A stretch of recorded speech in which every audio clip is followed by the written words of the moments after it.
Okay, happy Tuesday, everybody. Thank you so much for joining us. I'm going to get us started. Just a little bit about me. I'm Zach Badorf, the Executive Director of Military Veterans and Journalism. I'm a Navy veteran turned journalist, and now I'm a national security foreign policy practitioner. And I am very proud to start off this conversation as part of MVJ's Information Integrity Project, a project designed to counter disinformation and extremism in the military veteran community. I am very grateful for all of our esteemed panelists who are joining us today. They bring with them a wealth of experience and knowledge, especially in this area that we'll be discussing.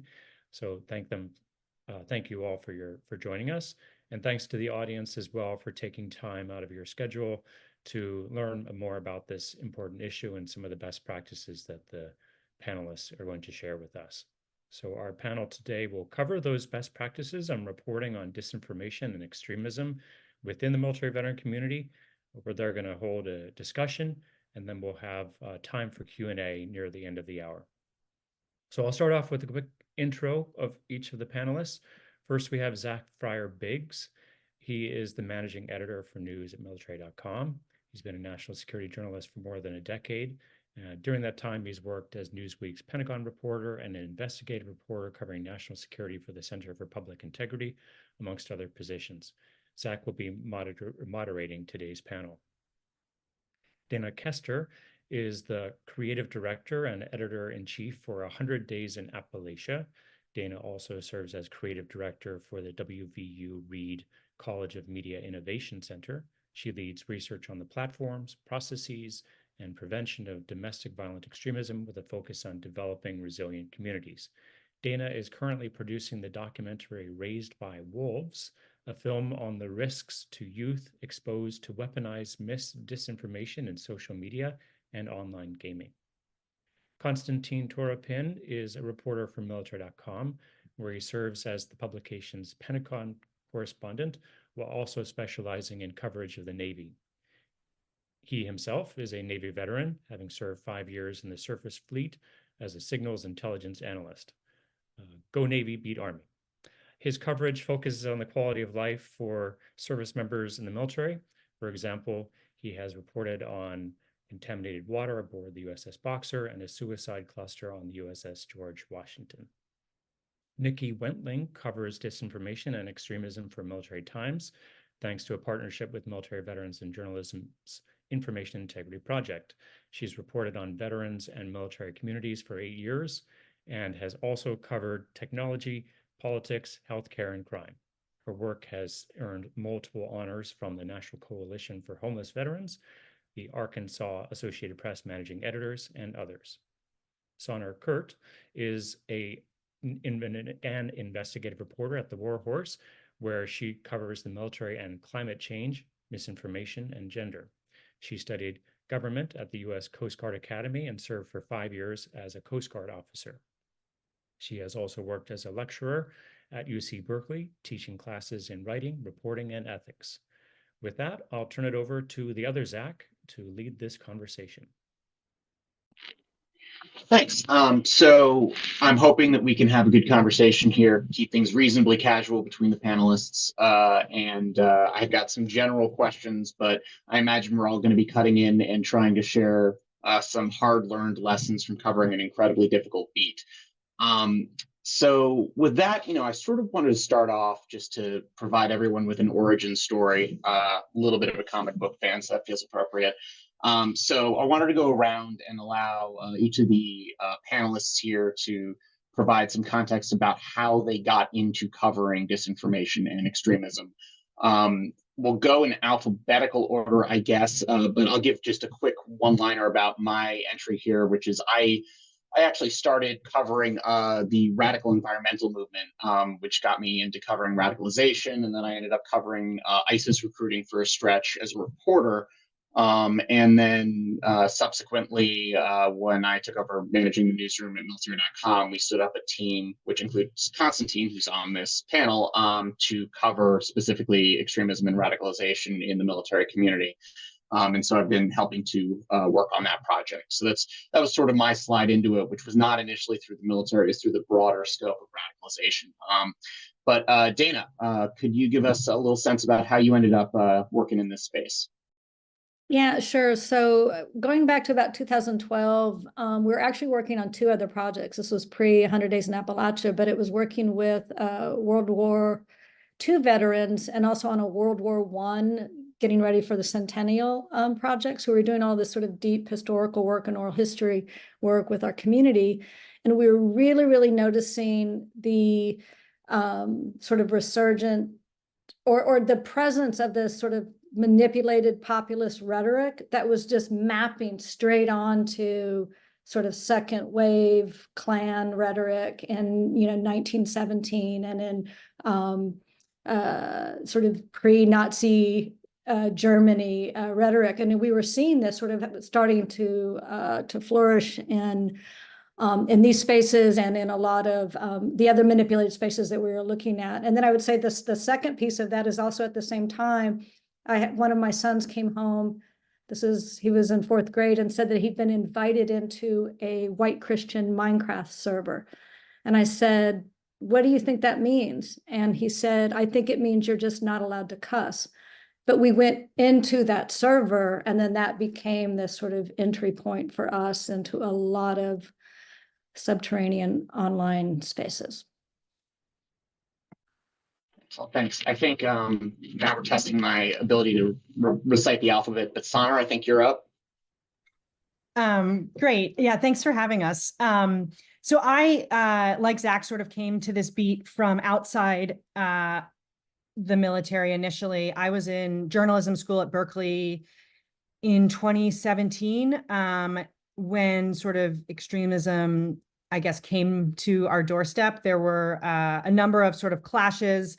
Milo Yiannopoulos' Free Speech Week, sort of neo-Nazis showing up in Berkeley looking for street brawls. And so I started stringing for the New York Times, covering that. And that was sort of how I first got interested in covering it as a journalist. And then as a freelancer for a while, I was covering misinformation kind of more broadly and counter-disinformation work. And so when I got hired at the War Horse, it seemed sort of like a natural extension to then sort of look at this in the military and veteran space. And I was also the only reporter at the War Horse at the time, so sort of everything fell to me. So that's another reason I ended up kind of taking it on.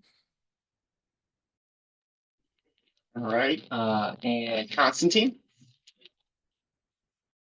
I was not expecting to be next. I think sort of on a theme here, also didn't come to this topic by way of military extremism. In my previous position as working for CNN, I dove into the extremist space by virtue of covering a lot of the mass shootings that CNN covered. And as a result, I myself and another reporter got pretty good at finding the 4chan manifestos, the statements of purpose, digging through people's social media profiles to figure out what motivated them, what drove them. And that sort of started my dive into extremism reporting. And then after beginning to cover the Navy and the Marine Corps, some of those themes were already present. Marines United, for example, was already something in the water by the time I had come to the beat. But obviously January 6th and a lot of the conversations that came from that spurred my interest, both my interest and I think a lot of other reporters' interests in the topic. Excellent. And then, as I'm sure you're accustomed to from grade school days, Nikki, I think you're coming last here, but would you be kind enough to give us an overview? Last person in line. No, I did come to this from within military coverage. I reported on veterans for quite a while. I was in DC working for Stars and Stripes. And I guess talking with Vietnam Veterans of America is when this first came up for me. They were warning in 2016 about Russian propaganda targeted toward veterans and that sort of thing. And then that kind of continued through January 6th. I was still in DC. I was actually not out reporting because I had COVID, so I was quarantined in my apartment. But, like Konstantin said, we saw the military presence on January 6th, and that got me more interested in this topic.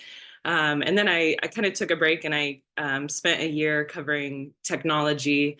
And toward the end of that time is when generative AI started to be a big thing, and the concerns about disinformation with that. So when I saw this opportunity come up through military veterans and journalism, I thought, well, I'd covered this before. I'd focused on veterans. Now I know, generative AI and then the things to be on the lookout for there. So it seemed to make sense. And then, yeah, that's how I got into this. Excellent. So probably indicative of a lot of folks who end up covering this beat area in which no one starts here. You start somewhere else and then end up moving into this topic when it really jumps out and becomes important to folks. So, what I wanted to do is step back because I think there's some foundational discussions that are critical to this topic in this beat. And I wanted to start with the question. I know that all of us, if we're working in this space, have arrived at the same answer, which is that, yes, there is an issue with radicalization and extremism in the military that needs attention, needs coverage. Otherwise, we wouldn't be doing it. But fundamentally, I wanted to step back and ask, panelists, why? What do we see that makes us think this is an area that needs reporting, needs journalism, needs investigating, that really makes it such that it's worth that investment? Because it's not an easy thing to cover. I mean, I suppose I can jump in and go first. I think, when in having conversations with skeptics, even the folks that are skeptical of the need for this reporting inside the Pentagon, for example, I think one of the biggest arguments I reach for is the fact that veterans have just such an outsized impact inside organizations and organized groups in terms of their ability to achieve effects. It's not so much that somebody is an explosives expert, for example, and takes their, explosives knowledge from the military and turns it towards nefarious means, but it's much more their ability to organize groups, motivate individuals, that becomes a problem. The favorite statistic is, I think, of, the however many Proud Boys that were arrested for seditious conspiracy, the vast majority were veterans. Veterans tend to rise quickly in organized groups to positions of leadership, and that makes them dangerous in extremist spaces. Yeah, just to piggyback on what Konstantin said, I've talked to a lot of experts and academics and members of the military community about this, and most describe it as a small numbers, big impact problem. There's a tiny fraction of the veteran community who act on extreme ideologies, but because of their skills and especially the trust society places in veterans, their impact is larger than their number. People give a lot of weight to what veterans say oftentimes, and if they're out saying, the elections are inefficient and bad, then they're going to be more likely to believe that. So I think, I was going to say something similar to Nikki about the sort of, even as trust in Congress and other institutions has fallen, trust in the military and veterans has stayed pretty consistently high. And I also think, when I started approaching this problem from a military perspective, I had a extremism researchers sort of say to me, a lot of people will counter you saying, hashtag not all veterans, not all military. And that's absolutely true. But, isn't anyone in the military advocating for the overthrow of the government one too many, right? Why, even if it's a small problem, in a democratic society, any anti-democratic sort of actions or rhetoric are worth sort of exploring as reporters. Excellent. I would just add one thing from my own experience, which is that this is an area which senior Pentagon leadership has broadly been very hesitant to even look at. I was told by one fairly senior person probably 10 years ago, we know there's something there. We prefer not to look so we don't have to take action. It's easier if there isn't a recognition of a problem, because then you don't have to address the problem. And this is not an easy problem. So historically, OSD and other folks really haven't made an effort to look into it. And to me, when you start seeing those indications of vets in particular rising to leadership positions for some of these groups, that means it becomes our job as journalists to figure out a way to look into it and try to get a sense of the broader problem. So, I think we touched on this a little bit, but one of the components here as to why I think that question is important is how you remove the topic from the political space.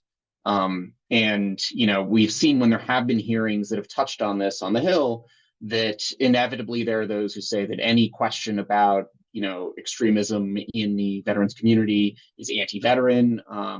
It can very quickly devolve into almost a political argument where you've got one side arguing one thing and the other side arguing another.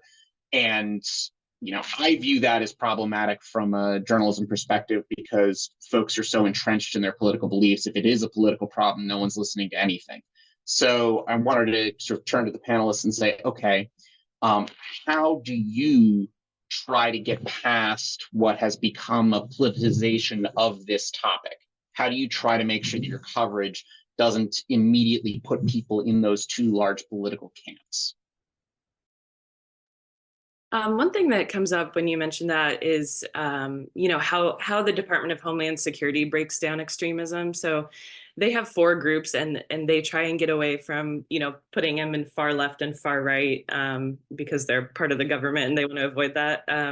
So I guess real quick, those are racially and ethnically motivated violent extremism, anti-government violent extremism, environmental extremism, and then abortion-related violent extremism. And I think it does kind of help, those are kind of tough words to say altogether and not easily understandable. But if you can break those down and focus on them in those categories a little more, I think that that does help. And, DHS itself has said that, the greatest potential for violence right now is racially and ethnically motivated violent extremism. So that's kind of guided my reporting, is like focusing on where the greatest potential for harm is. And if it's that, and you can call it that instead of, trying to put it in one political camp or another, I think that can help.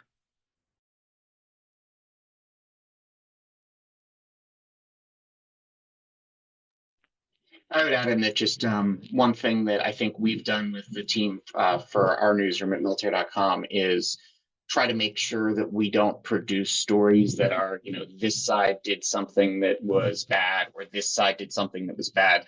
The thing that I jokingly, probably showing my own bias, say to our team is like, it's not this side's bad or that side's bad, it's that Nazis are bad. And so let's cover that Nazis are bad. And we can talk about the sort of risk of violence, and that's the problem. The sort of debate over who's more responsible is something that there is relevant coverage for, but you need to be very cautious about how you approach that.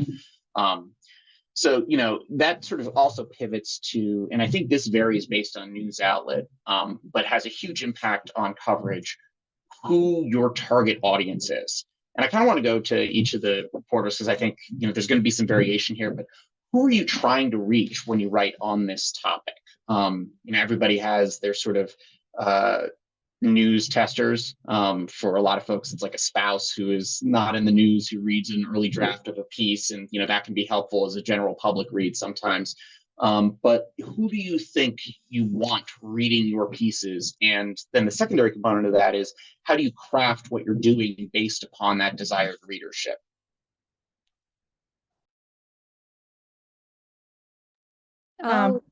Sorry, go ahead. Okay, I'll jump in here.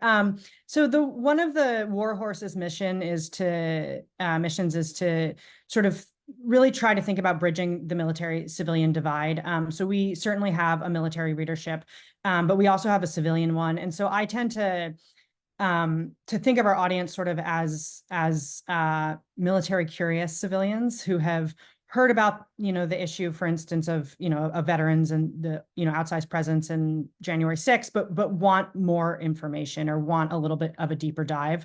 And I think that, just sort of going back to your last question, Zach, about avoiding the polarization, this is not sort of a direct answer to that, but I think that, one of the things that we think about overall is developing a reputation sort of for trusted reporting generally in the military or veteran space. And if you do that, then maybe we have a little bit more of a platform to talk about some things that might put people on sort of on the defensive otherwise. And so, including veteran military voices in our coverage saying, like, hey, it's not anti-military, it's not anti-veteran to talk about these things. It's a little bit tangential what you were saying, but sort of thinking about our body of work overall and how our extremism and misinformation reporting plays into that, I think is a big part of our approach of sort of making things accessible to audiences who might find some of this off-putting.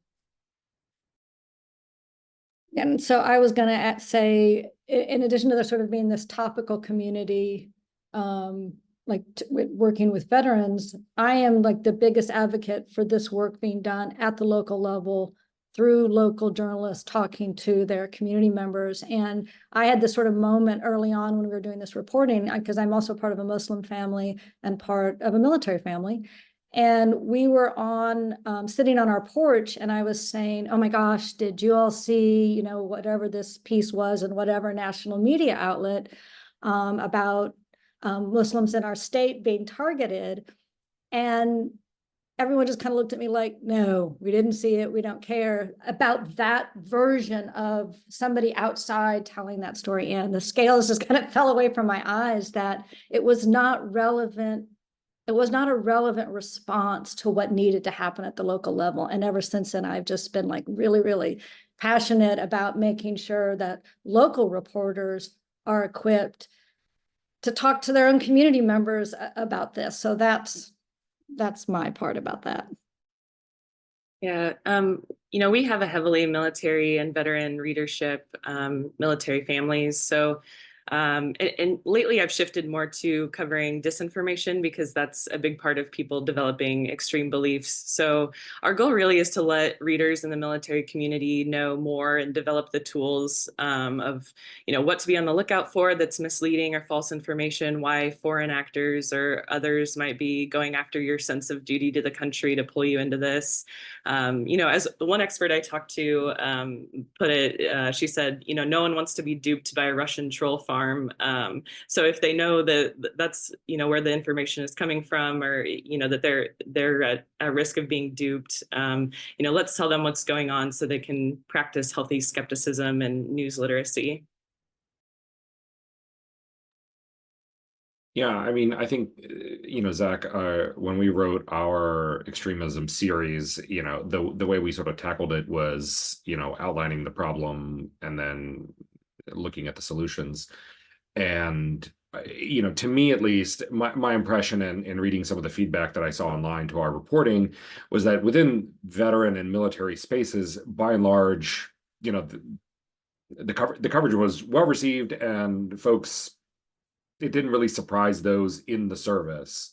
And so I suppose ultimately, both from the structural perspective and kind of our typical audience, I felt like we were more speaking to skeptics, disbelievers, in the way that we outlined both what the problem looks like, why it's important, and what is being done. To me, that was ultimately speaking to policymakers to try and outline kind of the scope of the problem and why it's a relevant issue for them to pay attention. There's sort of a corollary to this, but I want to come back to it later, which I view as sort of an impossible question, which is why I'm probably going to ask Konstantin first, because he kind of has to answer my questions. But I do want to also get a little into the mechanics of some of this reporting. So let's talk a little bit about what that looks like. So you potentially are assigned a dumb editor idea by someone like me saying, go cover extremism in the military. That's obviously a massive topic. You've got to figure out an avenue in, an angle into covering it effectively. One of the more obvious components of that is the potential online spaces and the ability to tap into the conversation that's occurring there, since so much of the sort of the conversation appears to be occurring in those areas. That's incredibly hard because there is just so much filling mixed in with real issues. There's so much material that is being turned out by those forums. So, I want to go to Dana first, because I know you've got some experience in this area, but how do you start to sift through? Because you can just go into chat rooms. Some of them are public. Sometimes you have to get invited to the appropriate Telegram channel. But how do you start to go through and figure out where there might be real threads to pull as a reporter? Well, I would not underestimate, again, our initial route to online and many, many paths from there was that Minecraft server. So I would not diminish the natural role that everybody already has as being members of a community. A lot of the work that we saw and manipulation was happening in like local moms groups and homeschooling groups. And my first access to the CSPOA was through a Ozark friends group that I was part of people that I'd grown up with. So don't discount the natural relationship that you have as being part of these networks. And also it's our duty to be observant within our communities about what's happening. And it's also telling to me when if I'm standing on the sidelines of a soccer field and parents are casually talking about the inevitability of civil war, that is really a story about what's happening in our community. So I don't need to have been in a secret Telegram channel to have that observation and take action on it. But I will also say, be in those spaces, and then you got to follow the networks out of there, because you'll see a lot of foreign adversary to Nikki's point. You'll see a lot of inauthentic behavior happening in those authentic local spaces, and you can trace those networks as well. And then we do recommend that when you have to be, those public spaces start to become private spaces, and you got to follow the threads, but you got to be safe doing that. And that's a whole other conversation.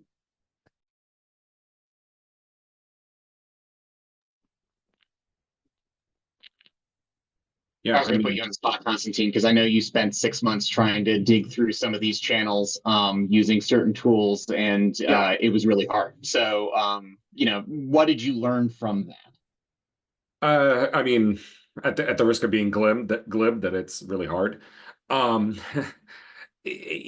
think we see this, we saw elements of this in some of the reporting that came out of, for example, the Jack Teixeira case and some of these other notable cases where, part of the issue is separating the, modern affectation of trolling or shitposting, for example, from genuine rhetoric. Where does the line, as an outside observer in these spaces, it becomes difficult to sort of differentiate between what somebody is saying to be edgy, to be cool, versus intentionality. And so often we come to those conversations with the benefit of hindsight, and this is me speaking,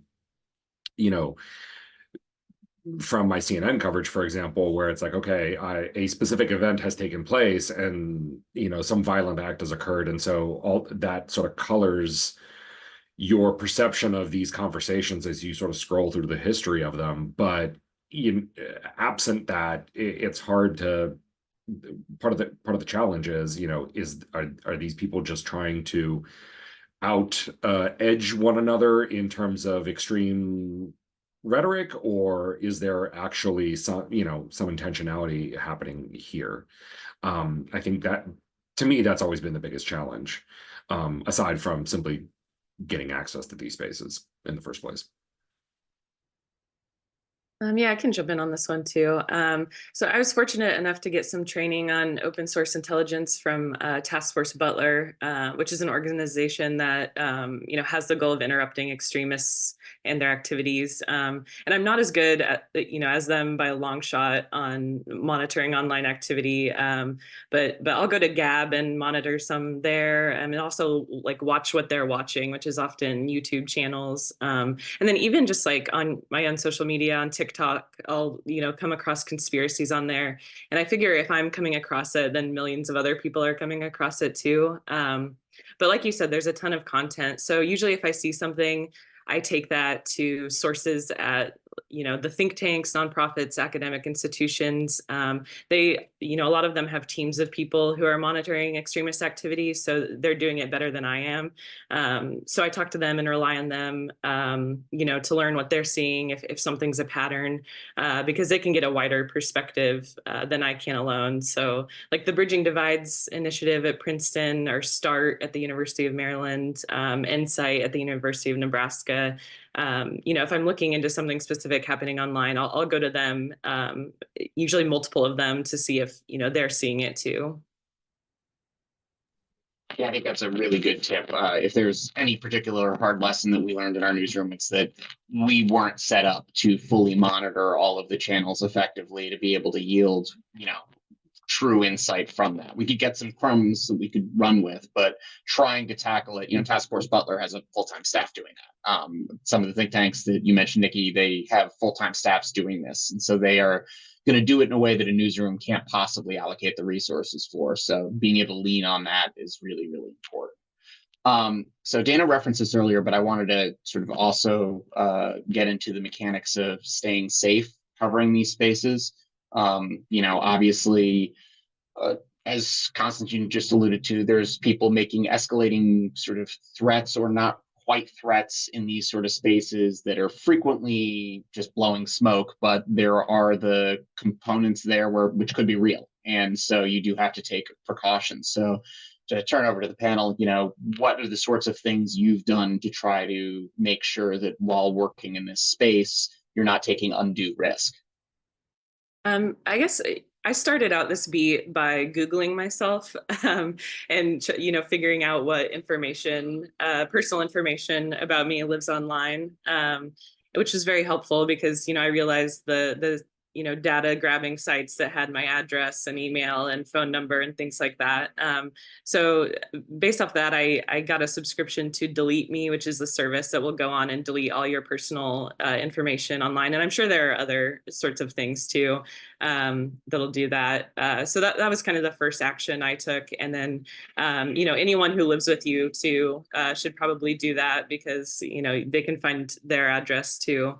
So that's one way. And then just setting social media to private. I got one tip. I don't know the technical reason behind it, but if you get a threatening email, to screenshot the email and send that to your supervisor rather than forward the email, because you can delete some of the data in the email by forwarding it.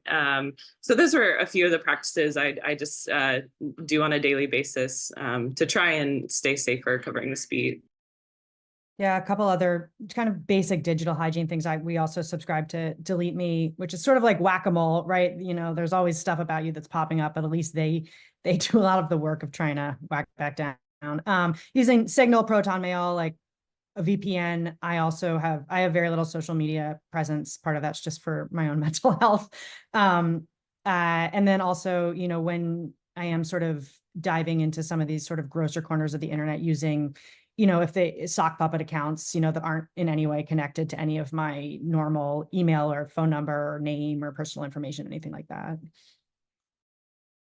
And I will also add, safety is paramount. You can't go back in time and fix what you wish you would have done. So it's like, and the whack-a-mole aspect of it being daily. And as we've had experiences being targeted, like literally at our home, and I will say the other thing is just really, truly, like we do sort of radically informed consent with our teams and reporters about the risk, because even doing all of these, and nobody wants to hear this, but even doing all of the possible things and all of the possible trainings, if there is an actor sufficiently motivated to come at you, they can come at you. So you have to also recognize that that reality and be prepared for that with more dramatic options. And I'm happy, I've got tons of resources, and I'm also happy to share. Anybody on this call who wants something, please reach out. I'm happy to do that. Yeah, one additional actual thing that I learned from Dana and some people that she works with is to be proactive about this, and to have with your newsroom some sort of response plan or risk assessment in place. So there are actually sort of formal processes to think about, how am I going to go about this? How am I managing the risks? And then if something does happen, what are the steps we take? Is this a physical risk? Is it not? And sort of having something sort of in place that you might need to adapt, but that can help you kind of assess if something does pop off. Which I think that hits on a point that I would emphasize, especially if we're talking to some journalists in this room who may be freelance. It's really hard, and I would ask yourself some really serious questions before pursuing certain elements of this work if you don't have a newsroom in some capacity behind you. I was working in an investigative reporting not-for-profit before I came to military.com, and about a year before January 6th, I suggested that I delve into the issue of extremism in the military because I saw enough suggestions that there was a problem there. But I went to my editors at the time and basically said, if we're doing this, we got to do this, which means I need your backing. We need to do this right. We need to take certain precautionary steps. It's going to take time, the other things. And in short, my editors were unwilling to give the backing, so we didn't start the project. But I do think before you delve into this space, having that conversation, believe me, was something we talked about with our team of 4 reporters who were working on this early on. It's just a very simple step, but there are lots of other steps, and it's broadly about having the backing so that if something does happen, you have support.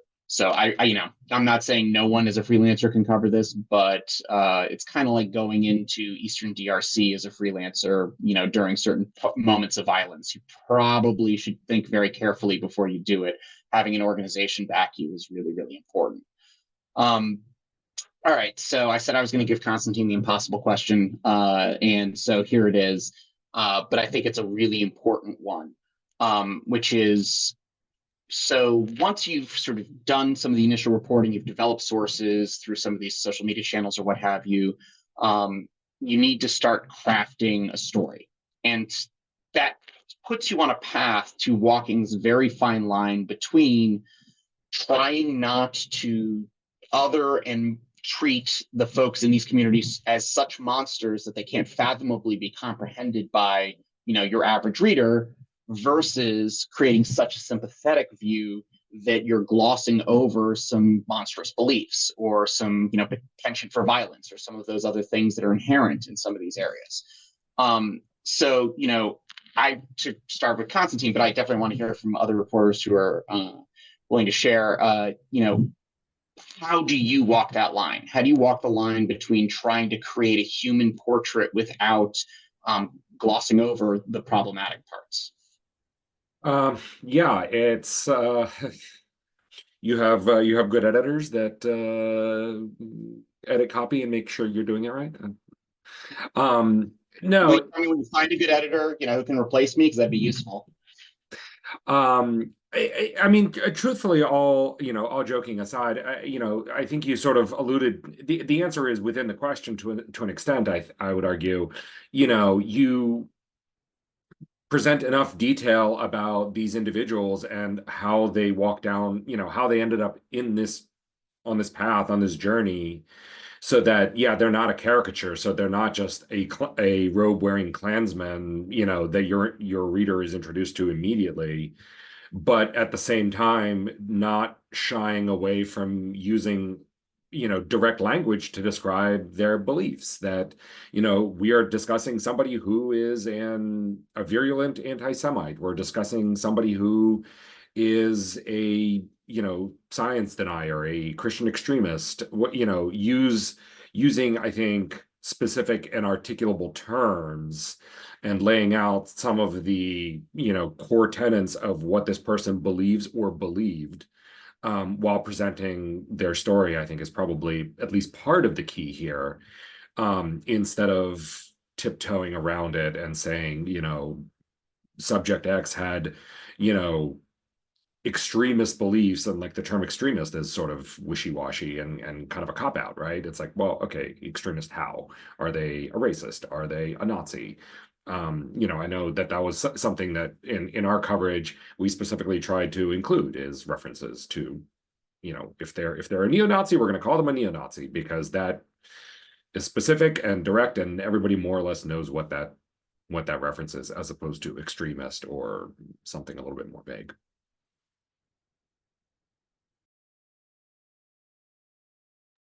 Can I add something? Sorry, Dana, you go ahead. I was just going to say that we actually might be an outlier, because I know that everybody doesn't agree with how we do this, because we actually have a really explicit, like, no character pieces, no lone wolf pieces. We also do this with we call it a trauma-informed, empathy-based lens, because we're also trying to look at what are conditions of susceptibility. So that is like really hard reporting to do, but it is what we're trying to do. We have a whole section in our film that we did about this that looks at the role of shame in helping enable violence. So we think about how can we do narratives that condemn actions, but don't mock and shame, individuals, and emphasizing covering the systems and the actors and looking at who benefits in those systems. What are the power structures? Because then those are the things that ultimately have to be addressed, because there are a lot of people, oftentimes when an individual is making that act of violence and there is absolutely no excuse for that at all, but there are things that are informing that, and they're often acting on behalf of other actors in a system. So is that platforms? Is it foreign adversaries? Is it people in political power?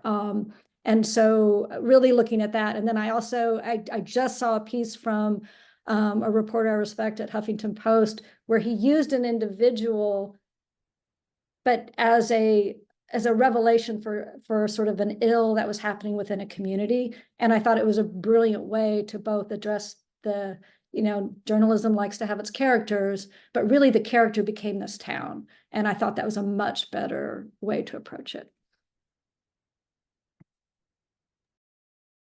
Yeah, you'll have to link to that story. That sounds like a good one. I guess it kind of, what Konstantin said, we try and focus on like the risk factors facing the population, like them being discouraged by a lack of support in community and civilian life after transitioning from the military, and various actors, preying on that vulnerability and their sense of duty.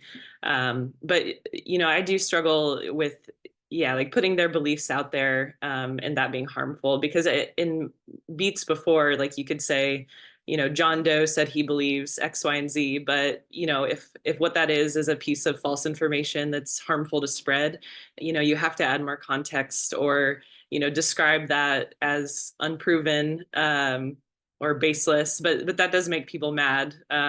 I guess you're going to make people mad, no matter what on this beat. But I think just like really thinking about it and talking about it with your editors, just being more mindful probably than in any other type of story. Yeah, we employ the truth sandwich, if people are familiar with that mechanism, which is where before you repeat something that is untrue, acknowledge it's untrue, include the belief component, and then subsequently demonstrate why it's untrue afterwards. And so that kind of sandwiching it, we try to avoid having to repeat an untruth, but when we do, for reasons of clarity, that's how we approach it. I think this sort of taps back for our newsroom a little bit to the earlier question about who your target audience is. The way we approach it was to not have the emphasis be on kind of an audience that already knows all of these things. And so part of that was we want someone who might be slightly susceptible to going down the rabbit hole, to the disinformation, to radicalization, to be able to read it and say, like, I could see how I could fall down that rabbit hole, which is a careful line to draw, because, again, we're talking about characters who end up at just monstrous beliefs. And so, but, we were trying very hard to make it so that it didn't seem so alien that someone would be unable to fathom how they could be targeted by these groups for recruitment and therefore go down that path. So it's a careful line, but for us it was, can we get a couple of skeptics to read this and say, I would never fall victim to that, but maybe just that little kernel says it's possible. And if you got a couple of folks like that, that would be doing kind of the Lord's work in my eyes. If you could just get a couple people to see that. So yeah, it's really hard, which is why I call it an impossible question. But I think it's central to what we're doing, especially if you're trying to reach a broader audience. Some of the academic frameworks for how you talk about these things, it's really difficult to make it entertaining enough for a reader to want to sit through, honestly. And so, the narrative and characters, I think, are critical to being able to do that so that you can hit a general audience. Desperately avoiding acronyms, as we do, avoiding military jargon when you're talking military issues, as we do. Like, those are, I think, really important parts. So yeah, not an easy task, but I think a critical one for this area of coverage. So I know we've only got a couple minutes left before we're going to go to questions. So I will try to not quite blitz through all of these, but we'll hit a couple of the other things I wanted to touch on. This one's pretty important. So how do all of you look at trying to manage the sort of damaged veteran stereotype? Because that is the way that, especially general interest publications want to cover the community.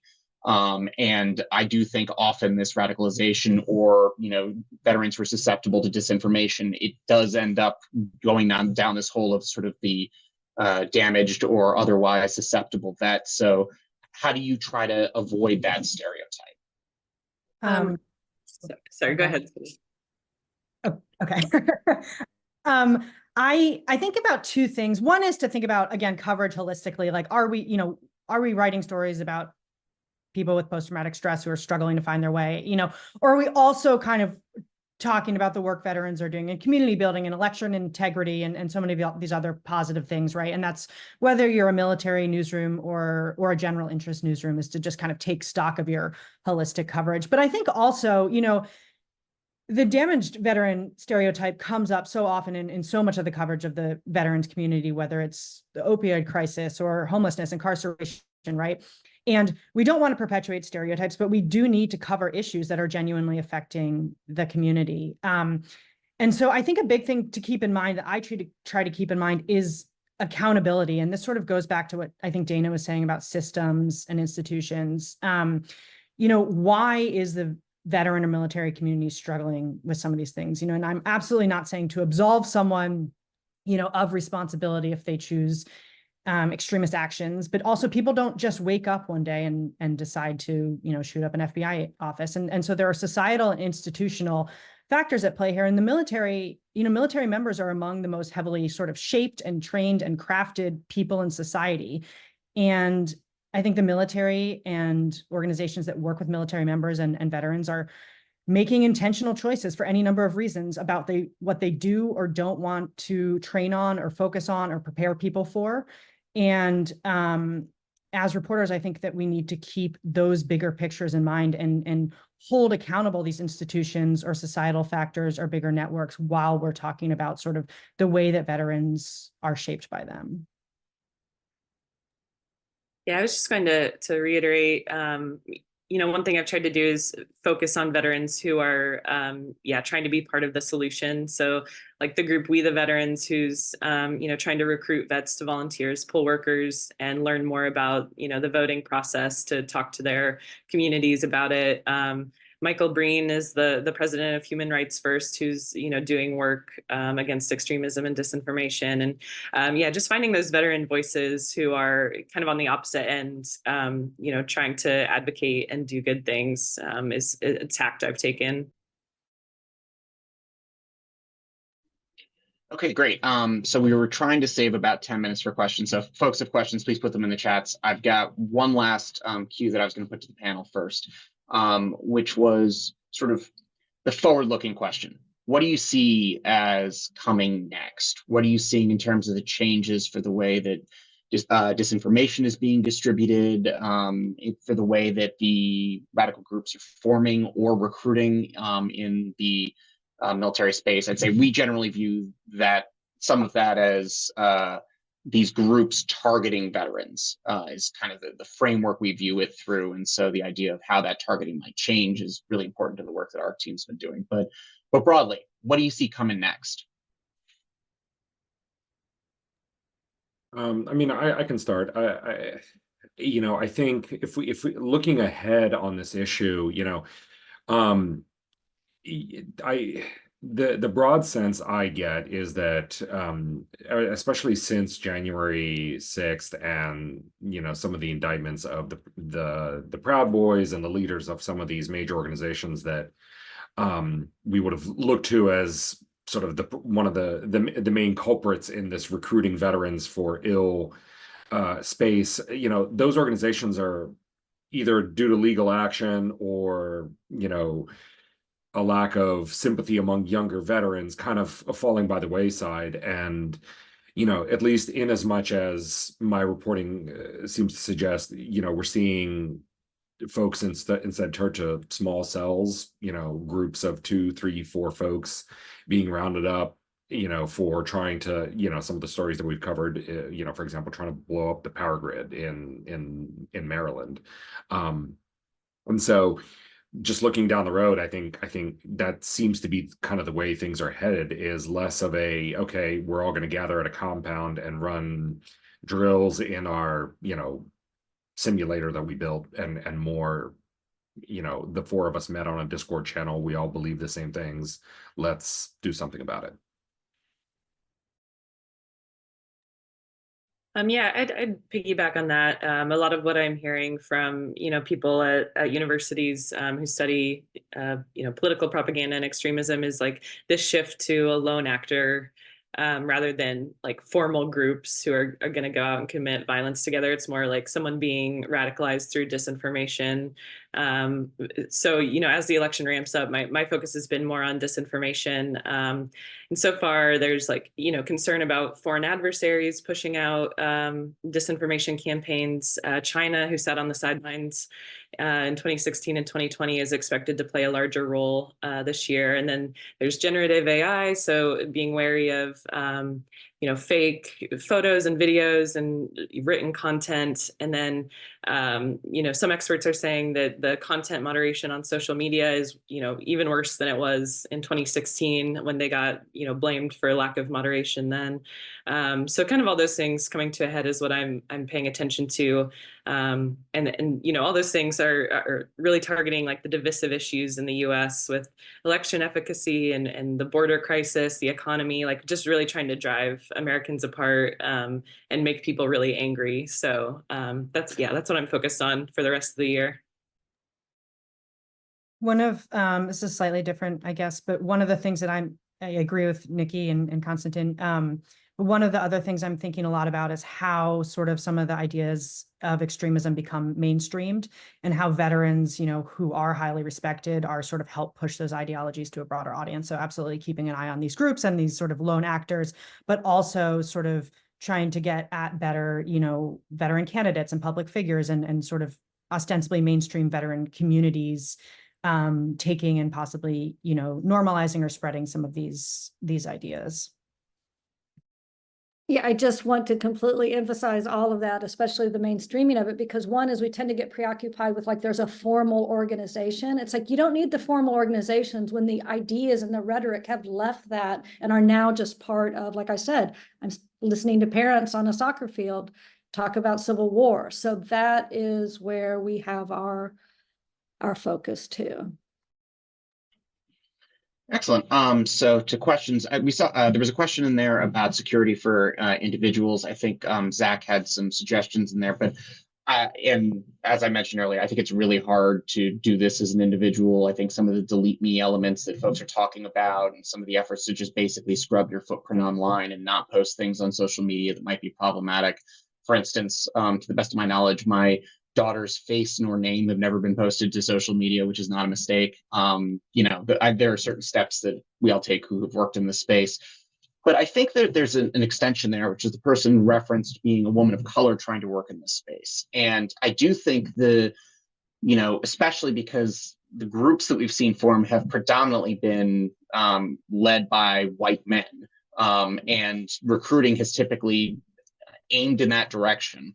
You know, there is sort of a question that I wanted to pose to the broader group, broader panel about, has your identity in any way, you know, been helpful or hurtful in some of that? I know that, you know, we intentionally, when we built our team to cover this area, we chose 3 vets out of the 4 reporters we had. 3 of them were vets, and that wasn't a mistake. Our newsroom is half vet anyway, but that we wanted to make sure we had vets because we were talking about vets in this space, and that would be commonality. But sometimes commonality is good, and sometimes being an outsider is good. So just wanted to sort of share to the panel, or ask the panel what your experience has been in terms of your identity and covering this space. I mean, in as much as having a very Russian name helps, I guess that's cool. But otherwise, I'm a fairly typical white guy, so I'll defer to the other panelists for input. That's actually on Konstantin's business card. I would say that, like, I'm not a veteran, but having a heavily veteran staff at Military Times, I think, has helped with credibility. Just when this news is coming from a publication made up of veterans, I think it helps it a little bit. Other than that, I would say, it seems like a lot of the extremism stuff starts with misogyny. So it does feel like I'm not as able to get as far. Maybe like if, like for instance, on Gab, like my sock puppet account on there is, a white man, because I don't think I could get as far seeing what people think, being me. So yeah, that's just a little bit.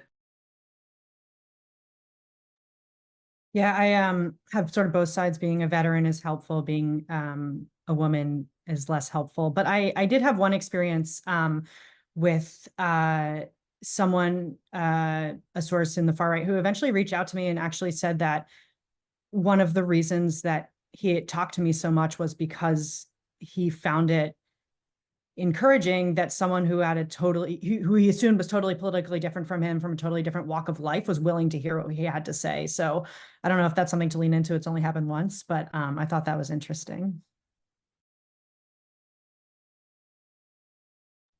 I think as reporters, we use what we have. I always use the fact that I looked young to try to be non-threatening to certain sources when I was talking to folks. So, whatever you can do to help get the story is useful.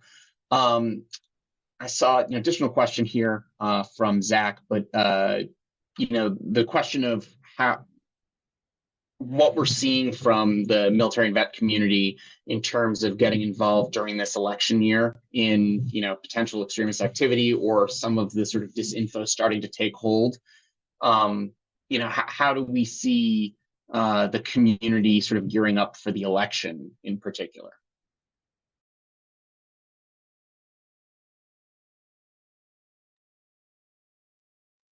One thing, we did recently at Military Times, along with the University of Alabama, we did a survey of our readers, which was kind of helpful it focused more on disinformation in their news literacy than extremism, but it also hit on some, conspiracies and like their beliefs. And one thing that came up was like an increased skepticism and the awareness that they have probably, seen disinformation.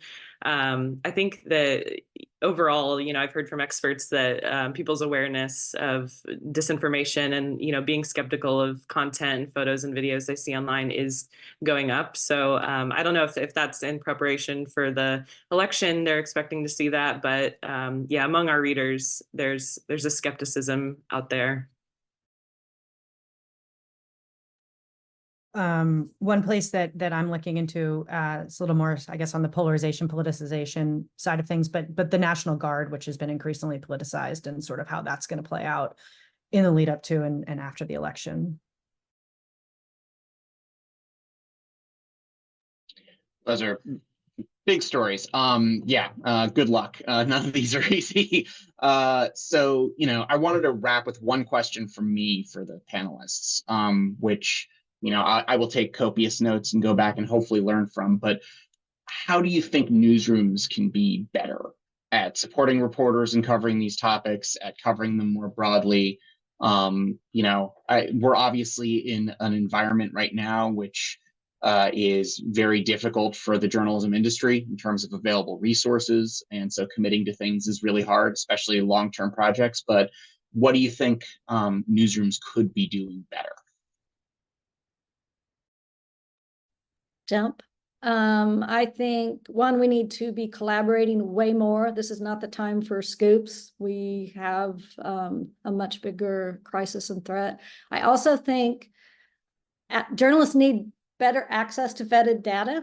and vetted data with the standards and ethics that journalists bring to data reporting. Because right now this is very much a DIY system. Everybody's trying to, get their own sources or acquire sort of advanced OSINT skills. And so there's too many journalists doing that work solo, either as independent journalists or within newsrooms without support. And that's way too much risk, I feel like, for individual journalists to have the safety and the skills. So I think we need to invest in better and new data sources that journalists can collectively access. And I'm personally working on that right now. And probably to some extent, piggybacking off of that a little bit is Zach, as you've rightly pointed out, this work doesn't take.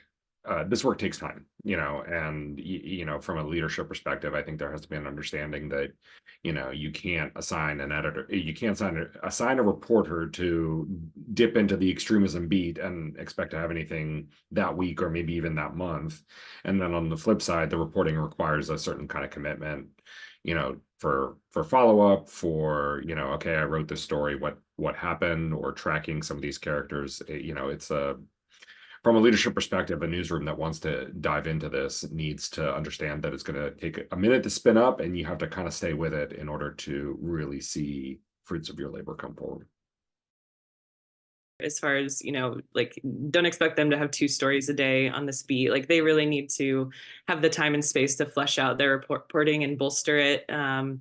It's not, you want to avoid platforming and all that sort of thing. So it takes time to really get at this. So yeah, just don't put the story quote on them.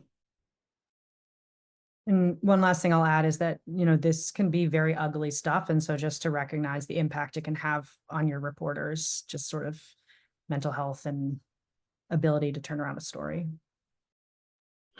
I think the industry as a whole could do much better with that last point, for a lot of different areas. Certainly, when I came up with the industry, a lot of stiff upper lip was the expectation, which should not be the case. No, and I think the time and resource thing is a really important one. I will admit, because I am guilty. Our team of 4 reporters who worked on it, they took 14 months, 16 months, Konstantin, but we eventually wound it down. We wound it down a little while ago because we had other stories that we were going to focus on. And that's unfortunately the sort of state of play for newsrooms. But, I do think it's important to be able to commit that kind of time. And to Dana's point, absolutely think collaborating across newsrooms is key here. There's no reason to be territorial. There's a reason, for the MBJ project on disinfo and extremism. I'm on the board, as is the task and purpose editor, and it's being run out of Military Times, which in theory are 3 competing outlets, but we're all part of the project. So I think, that sort of work is important, especially because there's so many lessons learned and, just dead ends that you go down trying to cover this beat, and everybody doing it separately is just a colossal waste of time. So, I guess that would be where I'd leave it before turning it back to you, Zach, is the sort of clarion call for continued collaboration. Maybe that's because I used to work for a not-for-profit newsroom where I had to collaborate on everything, and so I'm used to it. But I think it's very important that all of our newsrooms, even the for-profit ones that are otherwise cutthroat, we can fight over the firing stories and the uniform stories and the healthcare stories and whatever. But in this one and a couple of other spaces, it's kind of important that we try just to collaborate whenever possible. So with that, Zach, I think kick it back to you. Awesome. Great concluding statement there, Zach, to promote the collaboration which you and all the other outlets in the call have been a part of. So thanks everybody very much for the panelists for joining. Thanks to the other Zach for moderating. Really appreciate it. We'll be sharing out a written version of some of these lessons learned in the coming weeks. And we'll push that out to the attendees as well as online. So everybody, thanks very much. And I hope you have a wonderful rest of the week. Thank you.